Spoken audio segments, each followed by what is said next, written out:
నిర్మల్ జిల్లా బాసరలో గోదావరి నది ఉధృతి రూపాన్ని దాల్చింది. ఇక మహారాష్ట్రలో కురుస్తున్న భారీ వర్షాలకు గోదావరి ప్రవాహం అధికమైంది. ఇక బాసర వద్ద గోదావరి నది ప్రమాదకర స్థాయిని చేరుకుంది. ఉధృతి పెరగడంతో గోదావరి తీర ప్రాంతాలు ముంపునకు గురయ్యాయి. గోదావరి నీరు ఎగిసిపడుతుండటంతో పలు లాడ్జీలు, వ్యాపార సంస్థలు చలమలం కాగా స్థానిక ప్రజలు తీవ్ర ఇబ్బందులు ఎదుర్కొంటున్నారు. ఈ నేపథ్యంలో జిల్లా ఎస్పీ డాక్టర్ జానకి షర్మిల బాసరలో పర్యటించారు.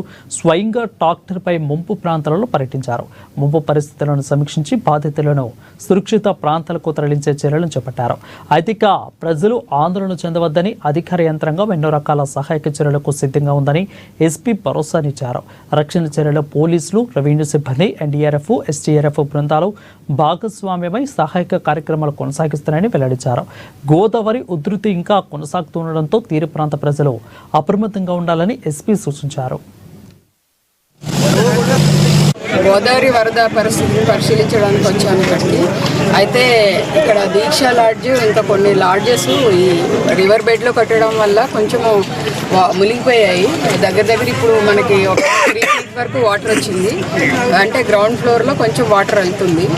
ప్రస్తుతానికి ఏం ప్రాబ్లం లేదు. వాళ్ళందరికీ ఫుడ్ అండ్ ఇతర అరేంజ్మెంట్స్ గ్రామ సర్పంచ్ అలాగే పోలీసులు కలిపి చేస్తూ ఉన్నారు. సో వెళ్ళి అక్కడ పరిశీలించడం జరిగింది. వాళ్ళు అందరూ సేఫ్గానే ఉన్నారు. వాళ్ళని అది 3 floors బిల్డింగ్ కాబట్టి ప్రస్తుతానికి ఏం ప్రాబ్లం లేదు. సో ఇదంతా అందరికీ విజ్ఞప్తి ఏంటంటే, ఇప్పుడు ఇక్కడ వాటర్ బాగా రోడ్ మీదకి వస్తుంది. గోదావరి బ్యాక్ వాటర్ అంతా అన్ని హైవేస్ మీదకి వస్తున్నాయి కాబట్టి ఇటువైపు ఎవరు రావద్దని విజ్ఞప్తి చేస్తున్నాను. అలాగే మిగిలిన వారు కూడా ఎక్కువ బయట తిరగకుండా ప్రాపర్ ప్రికాషన్స్ తీసుకుంటూ